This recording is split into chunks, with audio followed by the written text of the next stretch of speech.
금년도 부활절은 지난 4월 9일이었습니다. 그날 우리는 정말 힘있게 부활의 예수님을 찬양하며 높였습니다. 우리가 주님을 찬양한 중요한 이유는 바로 예수님께서 부활의 첫 열매가 되셨기 때문입니다. 사랑하는 성도 여러분, 주님이 부활의 첫 열매가 되셨습니다. 믿습니까? 주님께서 부활하신 것처럼 우리도 다시 부활하게 될 줄 믿습니다.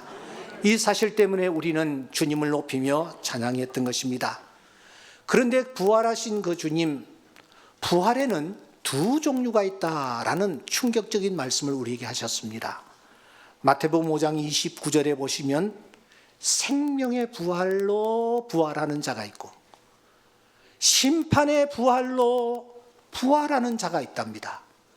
생명의 부활은 도대체 어떤 부활일까? 심판의 부활은 도대체 어떤 부활일까? 이런 의문을 가지고 요한계시록이라는 책을 살피면 의문을 우리가 풀 수가 있습니다. 요한계시록 20장 6절에 보면 첫째 부활에 참여하는 자들은 복이 있다, 거룩하다. 둘째 사망, 둘째 부활이 있다, 그렇게 말씀합니다. 첫째 부활이 있습니다. 이 부활은 모든 믿는 자들에게 나타나는 부활입니다. 이 부활을 주님께서는 생명의 부활이라고 하셨습니다. 이 부활에 참여한 자들은 복이 있습니다. 거룩한 자들입니다. 둘째 부활이 있습니다. 둘째 사망이라고 말씀하고 있습니다. 악인들이 불못에 던지기 직전에 흰 보좌 앞에 놓인 책, 그 책 앞에서 심판을 받기 위하여 부활하는 부활입니다. 이 부활은 믿지 않는 자들에게 나타나는 부활입니다. 오늘 이 예배에 참여한 모든 주의 자녀들이 첫째 부활에 참여하는 은혜가 있기를 주의 이름으로 축원합니다. 우리 모두 다 첫째 부활에 참여하는 은혜가 있기를 소원합니다. 그날 우리는 충격을 받게 될 것입니다. 도무지 예수 믿지 않을 것 같은 자가 첫째 부활에 참여하는 거예요.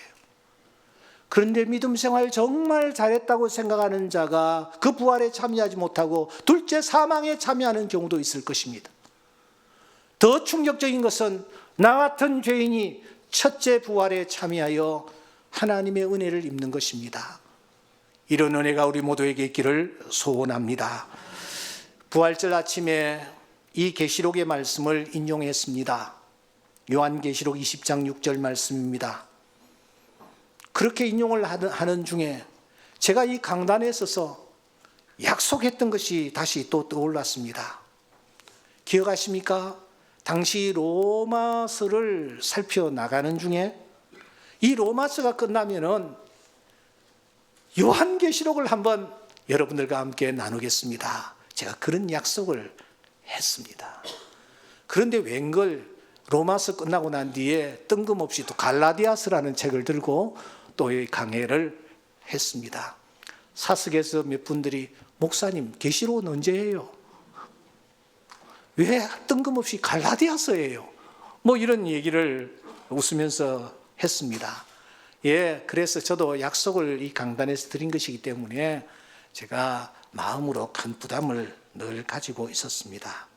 하지만 여러분들이 아시는 대로 묵시와 예언과 상징으로 가득한 책이 이 요한계시록이기 때문에 좀 더 준비를 철저히 하고 말씀을 함께 나누는 것이 좋겠다라고 생각했기 때문에 약속이 조금씩 더디어졌습니다.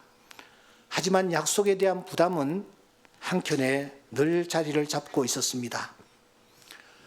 그런데 지난 부활절 날 이 요한계시록의 말씀을 인용하는 중에 요한계시록 1장 3절의 말씀이 제 눈에 들어오는 거 아닙니까? 이 예언의 말씀을 읽는 자와 듣는 자와 그 가운데 기록한 것을 지키는 자는 무엇이 있다고요? 복이 있다. 이야, 이게 복의 말씀이구나. 복된 말씀이구나. 그리고 또 하나는 때가 가깝다라는 말씀이었습니다. 때가 가깝다. 하나님께서 요한계시록을 주신 이유가 두 가지구나. 하나는 우리로 하여금 복을 받도록 하기 위해서, 복된 말씀이라는 거죠. 또 하나는 때가 가까웠기 때문이라는 것입니다. 그런데 여기에 때는 주님이 다시 재림하실 그 때를 가리킬 뿐만 아니라 우리가 주님 앞에 설 때도 가까웠다라는 뜻입니다. 여러분, 나 또한 하나님 앞에 서게 될 것입니다. 언제 어떤 자리에서 하나님의 부름을 받을지 알 수 없지만 우리 모두 다 때가 가깝습니다. 가까워지고 오고 있습니다. 그래서 어떤 신실한 젊은이들은 자기 책상 정리를 한대요. 책상 안에 그 사람의 일생이 다 들어있기 때문입니다. 책상 정리하는 거. 여러분, 서랍을 잘 정리하시기 바랍니다. 제가 아는 모 자매는 간호사인데 항상 옷을 아침에 입을 때에 오늘 내가 하나님 앞에 설 수 있다 하는 그런 마음 자세로 속옷을 골라서 입는데요. 하나님 앞에 설 때 내 모습이 어떨까를 생각하면서 속옷을 고른다는 겁니다. 또 어떤 사람들은 유언장을 항상 기록하여 만일에 어떤 일이 일어났을 경우에 자신의 유언장이 공개가 될 수 있도록 그렇게 한다라는 것입니다. 우리 형제들 서랍 정리 잘 하시기 바랍니다. 때가 가까웠기 때문입니다. 우리 자매님들 속옷을 잘 구분하여 입으시기 바랍니다. 때가 가까웠기 때문입니다. 우리 모두 유언장을 필요하면 잘 작성해 둡시다. 떠나고 난 뒤에 많은 일들이 우리 앞에 벌어질 것이기 때문입니다. 이렇게 계시록의 말씀이 복된 말씀이요, 때가 가까운 자들에게 꼭 필요한 말씀인데 이 말씀을 전하지 아니하고 등한시한다면, 그리고 때가 가까웠다라는 것을 깨우치지 않는다면 그것은 영적 파수꾼으로 부름받은 목회자로서 직무유기에 가까운 것이 아닌가 하는 생각이 들었습니다.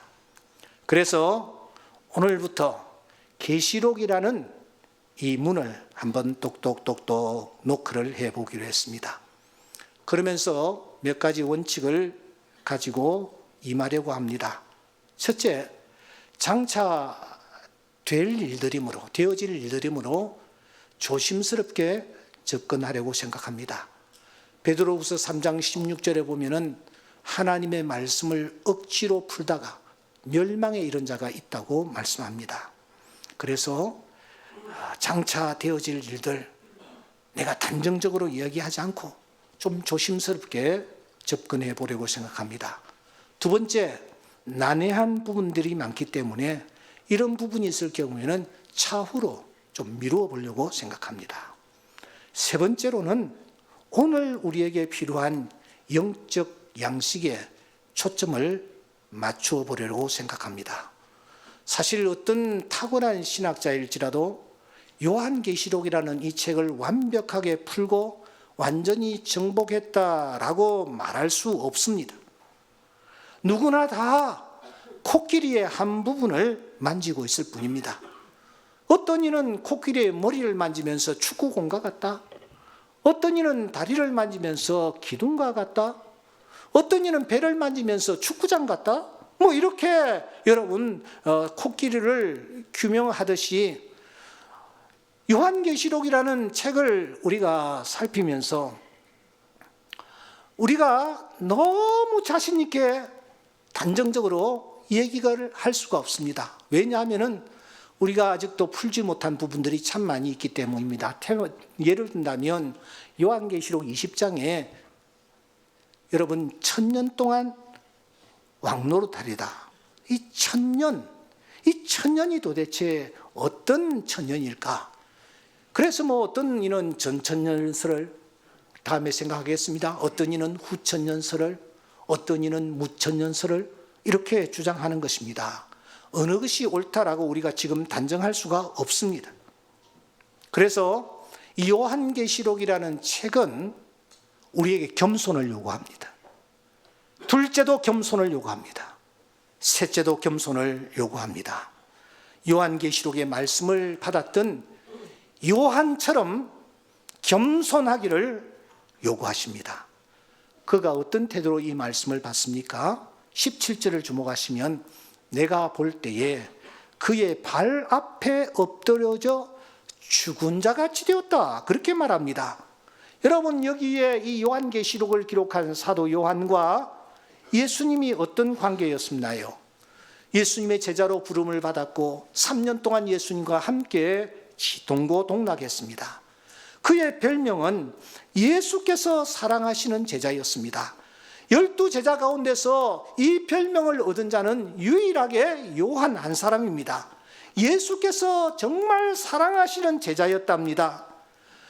요한복음 21장에 보시면 이 예수님의 품에 어린아이가 응석바지로 안기듯이 예수님의 품에 안기기까지 했습니다.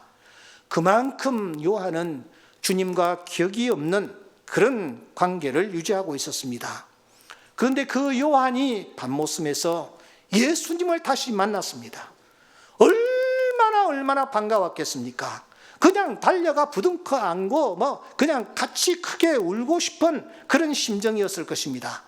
그런데 그 말씀을 받을 때에 요한이 어떻게 했다고 합니까? 주님의 발 앞에 엎드려져 죽은 자같이 되었답니다. 도저히 자신의 인생에 담을 수 없는 그 크고 위대하신 주님 앞에서 죽은 자 같은 모습이 되어버린 것입니다. 그만큼 말씀을 겸손하게 무겁게 받아들였다라는 뜻이 되겠죠. 요한계시록을 대하는 우리 또한 겸손하게 기도하면서 이 말씀 앞으로 나아가십시다. 말씀을 준비하는 설교자를 위해서도 여러분 특별히 기도해 주시기를 바랍니다. 요한계시록은 이렇게 시작합니다. 우리 다 같이 한번 읽어볼까요? 시작. 예수 그리스도의 계시라.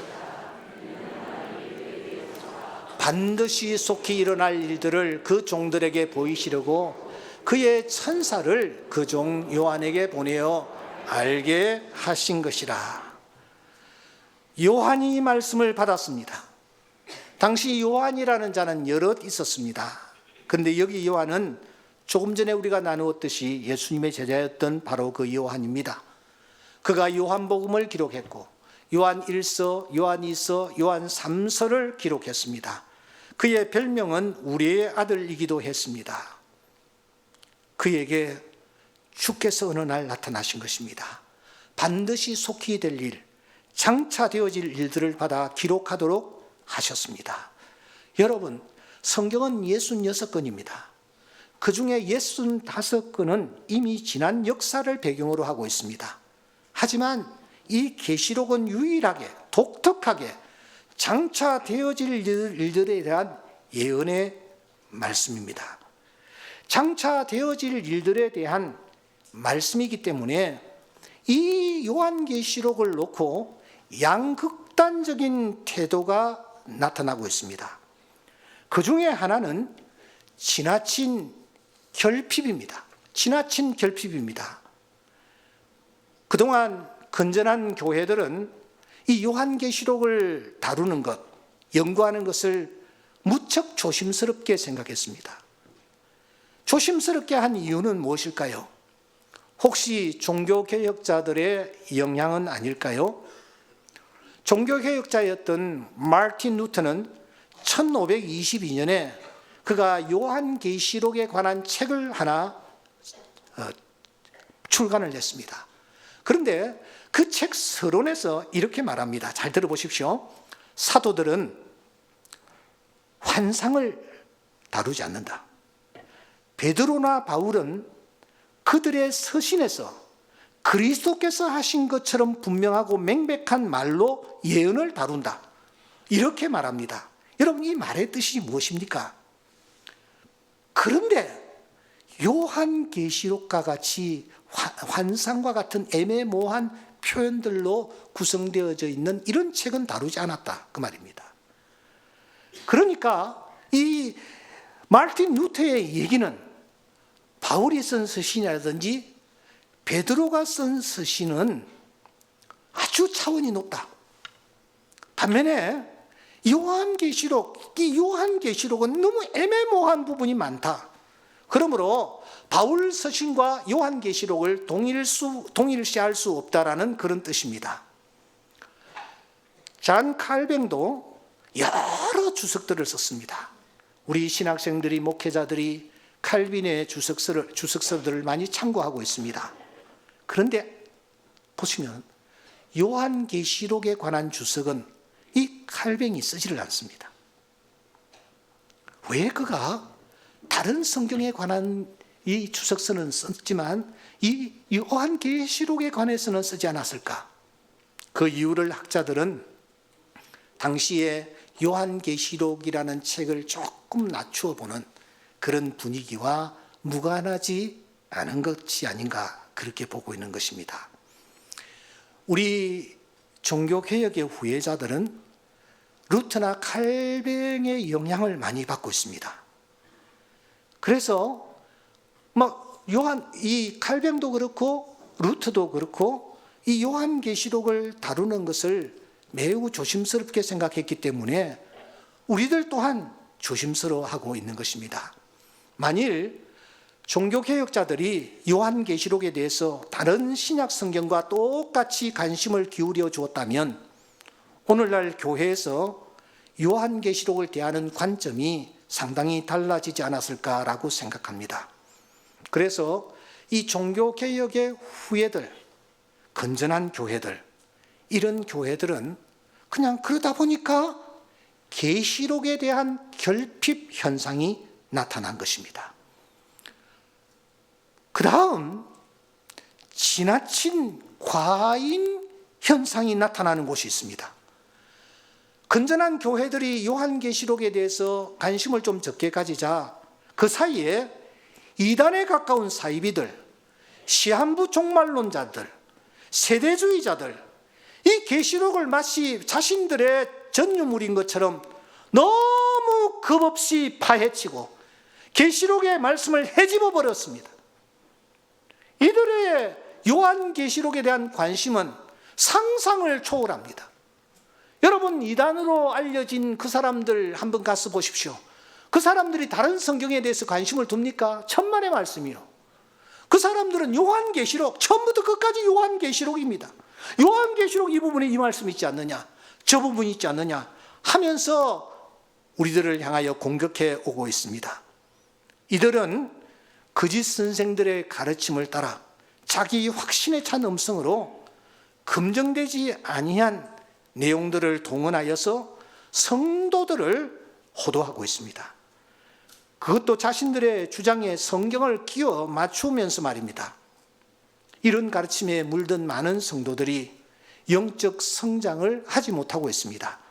또한 세계관과 종말론에 심각한 혼란을 겪고 있는 것입니다. 다미 선교회가 휩쓸고 지나갔습니다. 1992년 10월 28일 말입니다.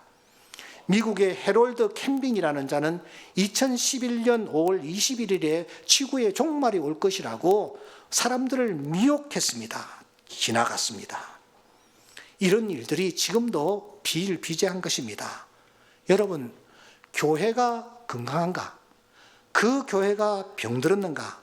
이것을 판별하는 중요한 잣대 중에 하나가 요한계시록이라는 사실을 아십니까? 그 교회가 요한계시록을 어떻게 이해하고 받아들이느냐, 요한계시록을 어떻게 해석하느냐, 이 한 가지 사실로 그 교회가 건전한 교회인지 아니면 병든 교회인지를 우리가 확인할 수가 있습니다. 병든 교회는 말입니다, 막연히 미래에 대한 겁을 줍니다.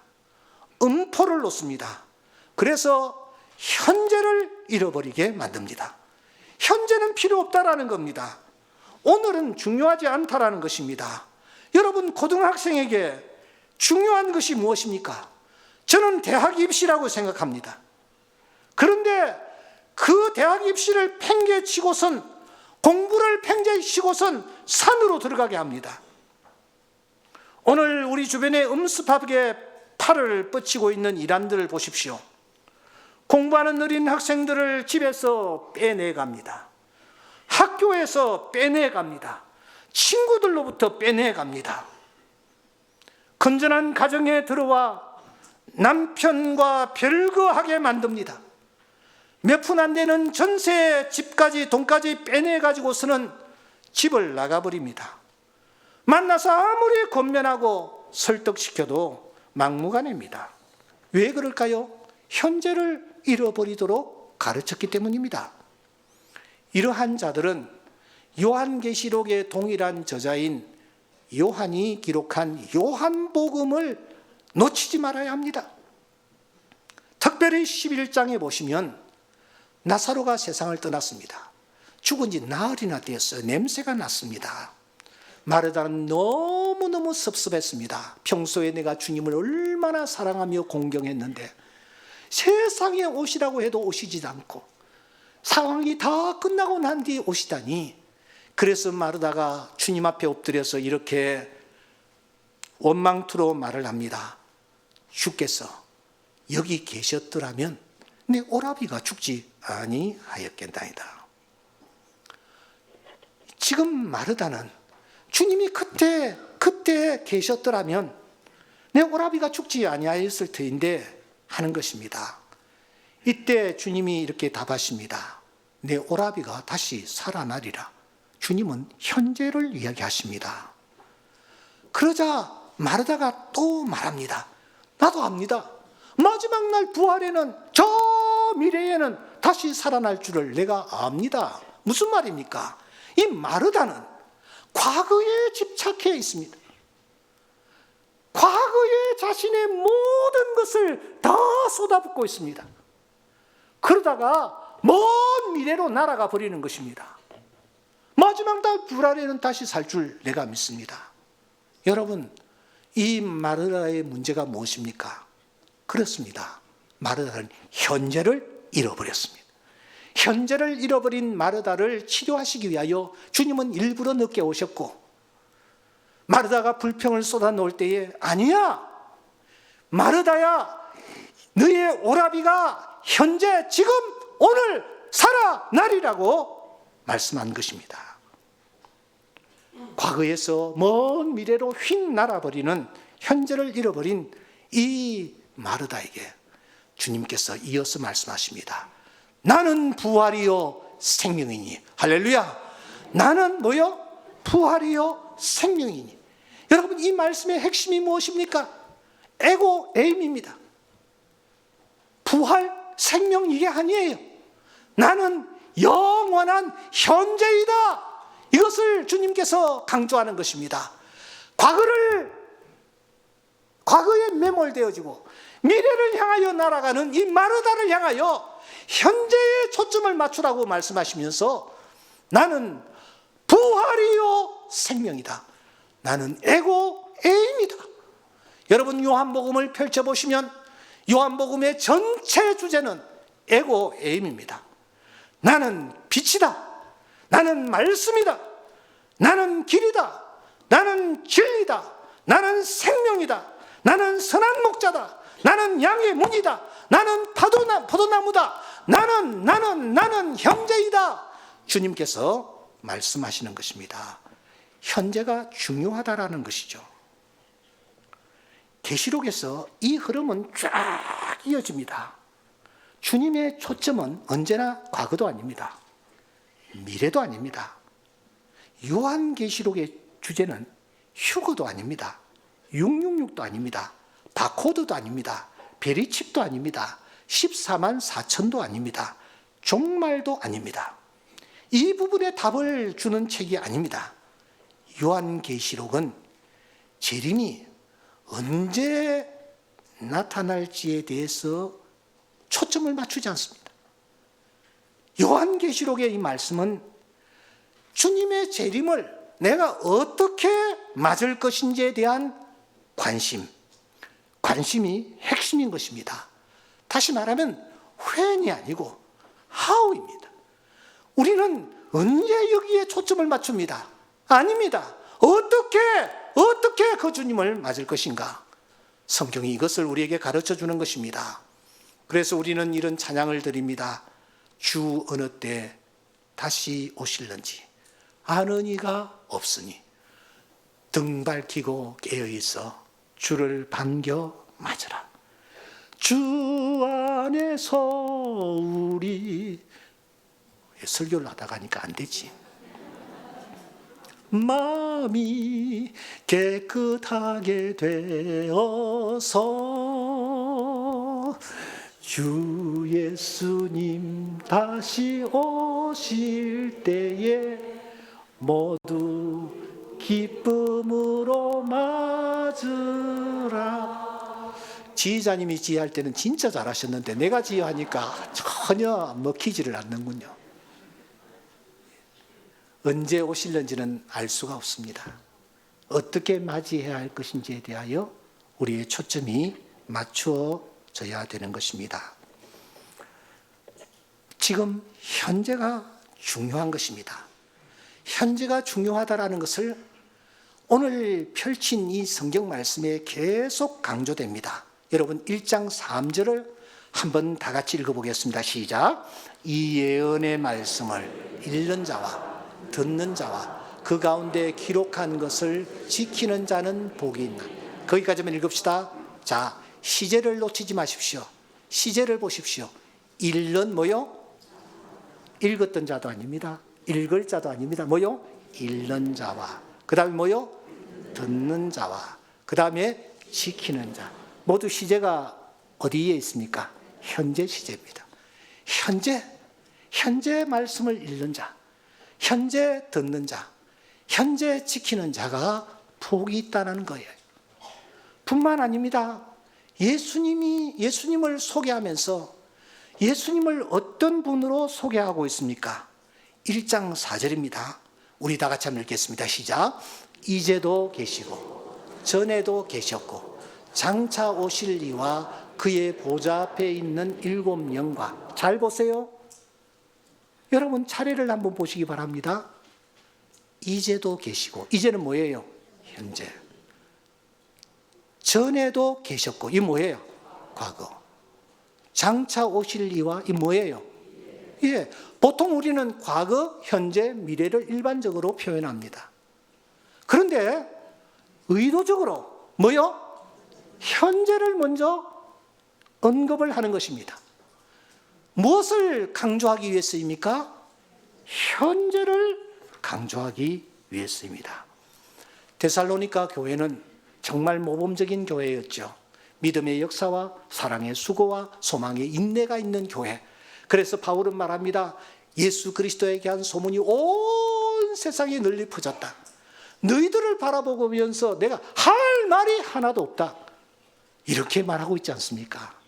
그런데 그 바울 사도가 정말 따끔한 충고를 이 데살로니가 교회 성도들에게 하고 있지 않습니까? 그 말씀이 무엇이냐? 4장 11절입니다. 또 너희에게 명한 것 같이 조용히 뭐요? 자기 일을 하고 그 다음에 너희 손으로 일하기를 힘써라. 일이 뭐예요? 일이 뭐예요? 일이 뭐예요, 여러분? 공부예요, 공부. 직장 생활이에요. 일이 뭐예요? 노동이에요. 데살로니가 교회는 영적으로는 모범적이었지만 삶의 현장에서 열매가 나타나지 않는 거예요. 직설적으로 표현하면 일을 하지 않는 거예요. 왜? 주님 오실 텐데 뭐. 일하면 뭐하냐? 씨를 뿌리면 뭐하냐? 곡식도 거두지도 못할 때 주님 오실 터인데 이런 생각을 가지고 이들이 일을 하지 않는 것입니다. 주님이 말씀하십니다. 손으로 일해라. 여러분 우리 손에 모든 흔적이 다 남아 있습니다. 예수님의 손에 못자국 흔적이 남아 있듯이 우리 일생의 행동이 손에 다 나타나 있어요. 손으로 일하기를 뭐요? 힘써라. 다시 말하면 현재의 포커스를 맞추면서 신앙생활을 하라는 것입니다. 건강한 교회, 건강한 성도는 오늘을 결코 가볍게 보지 않습니다. 때문에 이 요한계시록이라는 책은 현실을 직시하면서 지금 여기서 온전하고 바르게 살도록 최선을 다하도록 격려하고 도와주는 책입니다. 오늘을 중요하게 생각하도록 가르치는 것입니다. 사랑하는 여러분, 현재가 빠진 신앙생활은 위험합니다. 현재를 결코 무시하지 말아야 합니다. 하나님께서 지금 내가 머물게 하신 이 장소에서 어떤 일을 하나님이 일으키실지 알 수 없습니다. 하나님이 지금 이 자리에 나를 꽂으신 것은 별 볼 일 없는 이 일을 하게 하신 사건의 배후에는 현재를 주관하시는 주님이 계심을 믿습니다. 최선을 다하십시오. 최선을 다할 때에 하나님께서 그 현재 속에서 놀라운 역사를 일으키실 줄 믿습니다. 그러면 요한계시록이라는 이 큰 책의 총 주제는 도대체 무엇일까? 어떤 이는 이 계시록 1장 7절 말씀을 주제로 삼곤합니다. 우리 같이 한번 읽어보겠습니다. 시작. 볼지어다 그가 구름을 타고 오시리라. 각 사람이 그를 보겠고 그를 찌른 자들도 볼 것이요 땅에 있는 모든 족속이 그로 말미암아 애곡하리니 그러하리라. 아멘. 이 7절 말씀을 총주제로 잡는 것도 일리가 있습니다. 왜냐하면 계시록 22장 20절은 이렇게 끝나기 때문입니다. 이것들을 증언하신 이가 이르시되 내가 진실로 속히 오리라 하시거늘 아멘. 주 예수여 오시옵소서. 이렇게 끝나기 때문에 1장 7절이 주제가 틀림없다라고 보는 것은 무리는 아닙니다. 그런데 사랑하는 여러분, 이것은 미래에 대한 갈망입니다. 미래에 대한 갈망이 요한계시록의 주제라고 할 수가 있습니다. 하지만 갈망을 총주제라고 보는 것은 어쩐지 좀 미흡하게 느껴집니다. 그렇다면 옥목사, 당신은 이 요한계시록의 총주제를 도대체 무엇이라고 보고 있는가? 저는 요한계시록의 총주제는 요한계시록 1장 1절 말씀, 예수 그리스도의 계시라라는 말씀, 이 말씀이라고 믿습니다. 예수 그리스도가 총주제이시라는 것입니다. 왜냐하면 1절이 사실을 분명하게 밝히고 있기 때문입니다. 제가 나이가 어느 정도 들었습니다. 20대 초반부터 사역을 시작했으니 꽤 긴 기간입니다. 지금까지 사역을 해오면서 저는 헤아릴 수 없이 많은 목사님들, 신학자들 제가 만났습니다. 훌륭한 설교자들도 제가 참 많이 만났습니다. 그런데 누군가가 저에게 옥목사, 당신이 일생을 걸어오면서 가장 영향력 있는 설교를 한 분이 누구냐? 누구든가? 누구에게 영향을 당신이 받았는가? 라고 저에게 만일 질문을 던지신다면 저는요, 주저함이 없이 양성달 목사님이라고 말하곤 합니다. 이분은 저의 은사이십니다. 이분은 채플 시간에, 부흥의 시간에 정말 제 가슴을 두드리는 메시지를 전하시곤 했습니다. 1934년생인 이분이 1981년, 그러니까 47살을 일기로 이분이 간암으로 세상을 아쉽게 떠났습니다. 이분이 간암으로 세상을 떠나기 직전에 야해진 몸으로 그분이 이 요한계시록에 관하여 말씀을 전했습니다.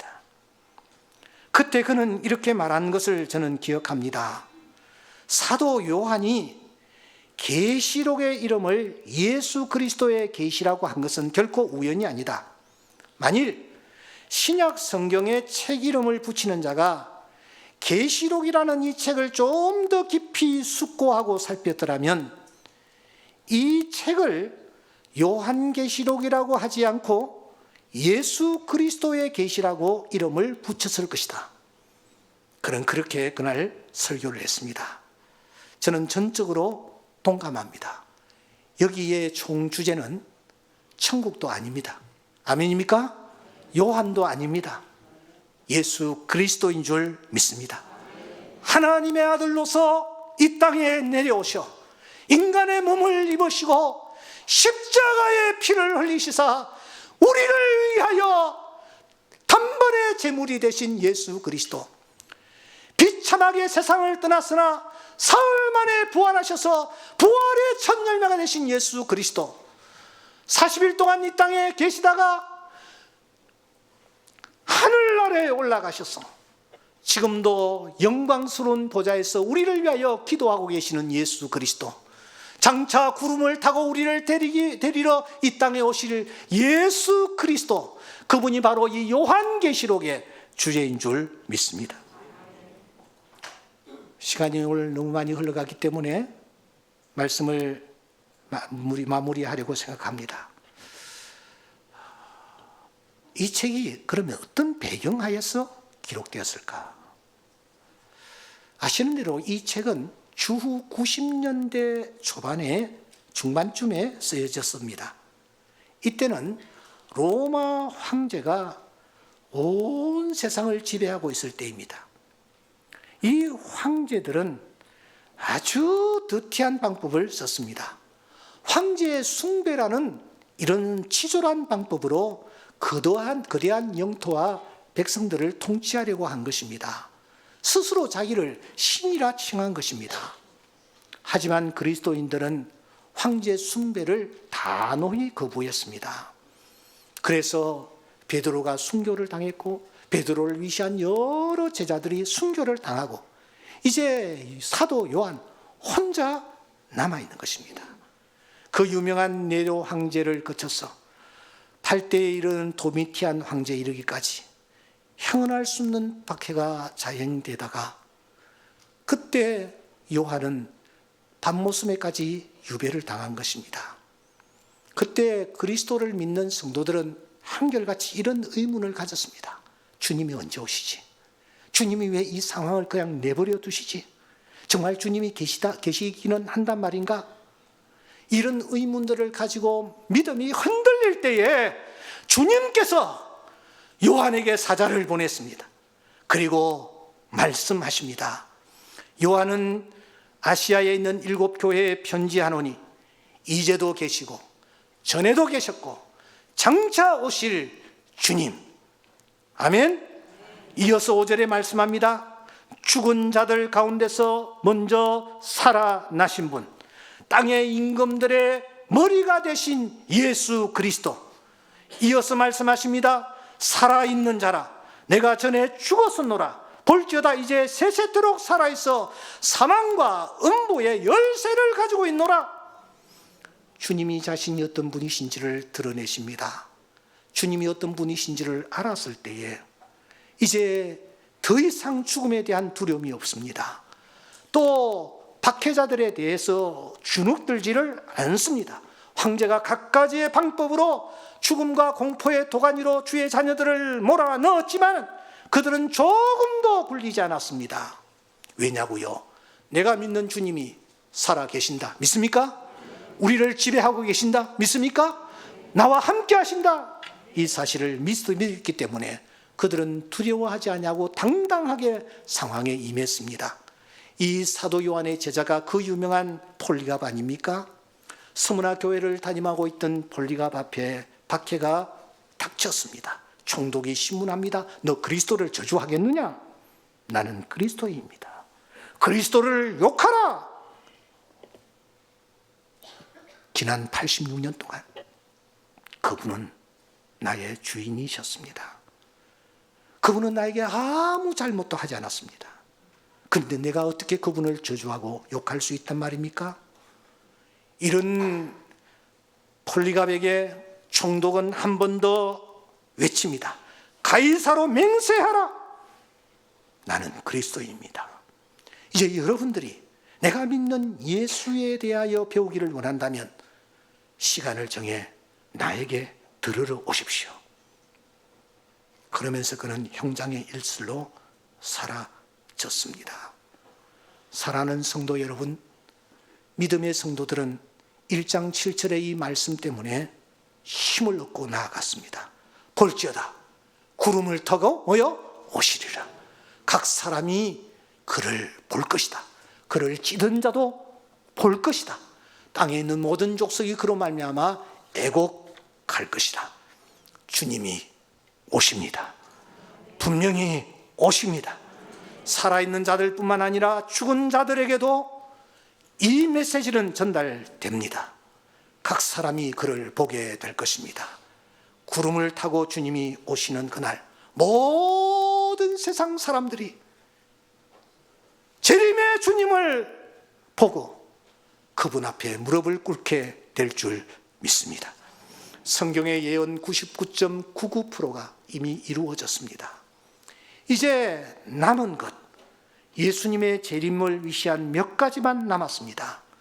그러므로 예수님의 재림은 분명히 우리 앞에 나타날 줄 믿습니다. 사랑하는 제자들을 위로하시던 주님이 오늘 이 예배에 참석한 우리 모두를 위로해 주시기를 주의 이름으로 축원합니다. 주님이 오십니다. 주님이 오십니다. 분명히 오십니다. 너희는 마음에 근심하지 말라. 하나님을 믿으니 또 나를 믿으라. 내 아버지 집에 거할 곳이 많도다. 그렇지 않으면 너희에게 일러서리라. 내가 너희를 위하여 처소를 예비하러 가노니 가서 처소를 예비하면 내가 다시 와서 너희를 내게로 데리고 가리라. 이때에 많은 성도들이 우리 주여 오시옵소서 마라나타 했습니다. 우리 주여 오시옵소서. 오늘 이 예배에 참석한 우리 모두의 아름다운 인사가 되기를 주의 이름으로 축원합니다. 세상 사람들이 알지 못하는 물고기, 초대교회 물고기 형상이 나는 그리스도입니다 하는 것을 드러내는 비표였지 않습니까? 그들은 이렇게 인사했습니다. 마라나타, 마라나타. 교회된 분들과 인사 한번 나누시죠. 마라나타, 마라나타. 힘들 때마다 이 인사로, 이 메시지로 힘을 얻고 일어서는 우리 모두가 될 수 있기를 주의 이름으로 축원합니다. 기도하십시다.